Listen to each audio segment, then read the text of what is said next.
Hi guys, Jace and I just wanted to read you a book and say hi. So we found a little book about a cat named Pitschi.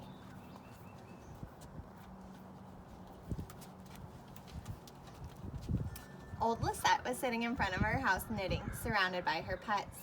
Sleeping on the bench next to her were the cats, Mally and Ruli. Their 5 kittens had just turned 6 weeks old. 2 of them, Greedy and Groggy, were wrestling. Pitschi was playing with a ball of wool, and Nigri was trying to climb the broom. But the last one, the smallest and daintiest of them all, wasn't playing like the others. She just sat in the basket, dreaming. Her name was Pitschi. Good old Bello the dog watched her thoughtfully.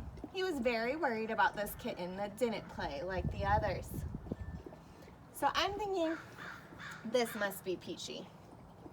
Just daydreaming. When Lisette went into the kitchen, Bello ran after her. Mally and Ruli peacefully slept on, but Greedy, Groggy, Pitschi, and Nigri started to misbehave. They grabbed Lisette's knitting, playing with it until it was all unraveled. Then they knocked over the broom and happily climbed up on it. Pitschi was not amused. She left the yard and went looking for something else entirely.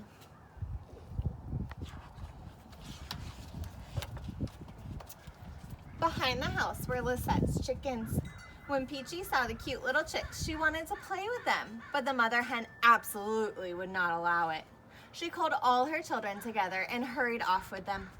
Father Rooster came to the rescue, but when he saw that it was just a little kitten that Mother Hen was running from, he turned around and proudly strutted away.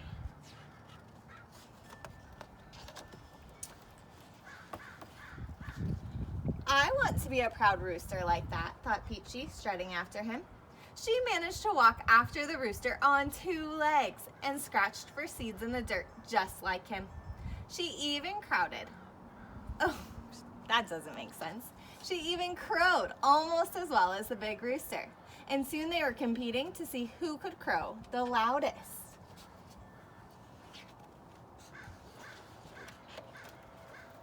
Their crowing annoyed the rooster next door, and soon there was a fight.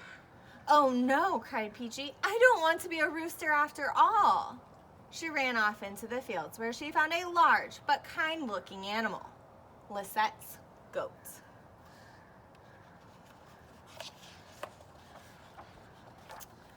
"I want to be a goat," said Pitschi. So the kind goat gave Pitschi a bell to wear. Pitschi put 2 branches on her head to make horns. "Do I look like you?" she asked the goat. "Yes, exactly," the goat replied. But just then, Lisette came to milk the boat. Milk the goat. "Oh no," cried Pitschi. "I don't want to be a goat after all." And disappointed, she ran away. Pitschi soon met someone new, a duck who was busy grooming herself. "I can do that just as well as you can," said Pitschi, and she began to lick herself. "I want to be a duck," Pitschi decided, and she waddled off to the pond. The ducks slipped into the water one at a time and swam away. It looked easy, so Pitschi tried it too. Uh-oh. I know that cats don't like water, and I don't think that this is going to be a good decision. Oh no, Pitschi sank and would have drowned if she hadn't been saved by a clever duck who dived under and re-emerged with Pitschi sitting on her back. The duck carried Pitschi safely to the shore where Mother Rabbit and her babies watched, astonished. Oh, I think that they're amazed.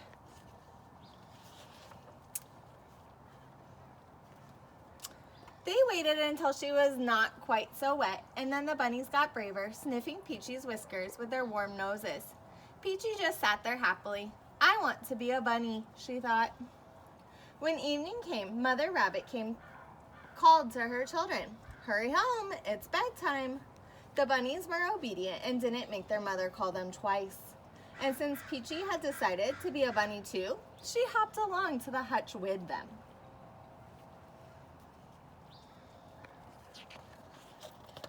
When it was dark, Lisette closed all the cages so her animals would be safe.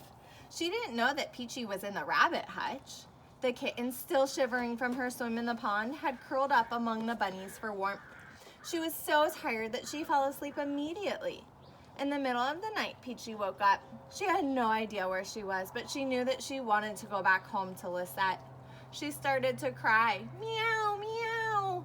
The moon had risen, and Pitschi saw dark animals coming out of the woods toward the hutch. They came closer and closer, all the way to the bars. The fox opened his big mouth, and the owl stared with its scary eyes. Pitschi was terribly afraid and cried louder and louder. Did anybody hear her? Bello heard. He barked until Lisette woke up. She turned on the light and opened the window. Bello leaped out of the window and chased the fox and the owl away. Then he searched for Pitschi, and with his good sense of smell, he found her quickly. She wasn't crying anymore, but she was frozen from fear. Lisette carried Pitschi home. She dried her and wrapped her up warmly. Then she gave her milk from a bottle.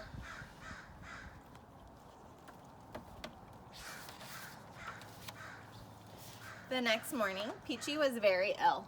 All the animals came to visit, and it was easy to see they were all very fond of her. The kittens weren't playing anymore. Everyone was sad.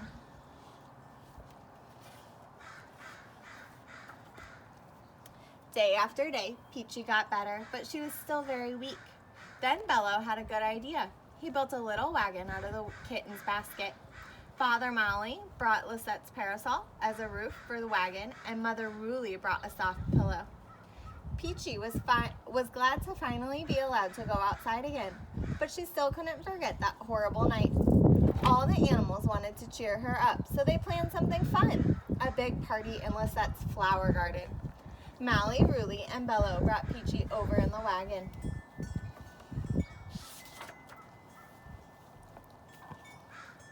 This page has no words.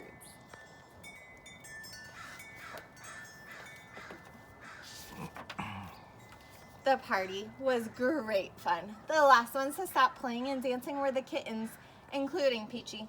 How she loved playing cat and mouse. When the other animals had gone, Lisette called to the family of cats, "Get cleaned up and come to the table. I've prepared a treat." Bello brought in the surprise, a gigantic cake covered in whipped cream. Pitschi sat with a pillow behind her back because she was still recovering. She looked at Lisette and thought, what a nice lady. And from then on, Pitschi didn't want to be anything but a kitten, safe at home with Lisette, sitting at the cat table.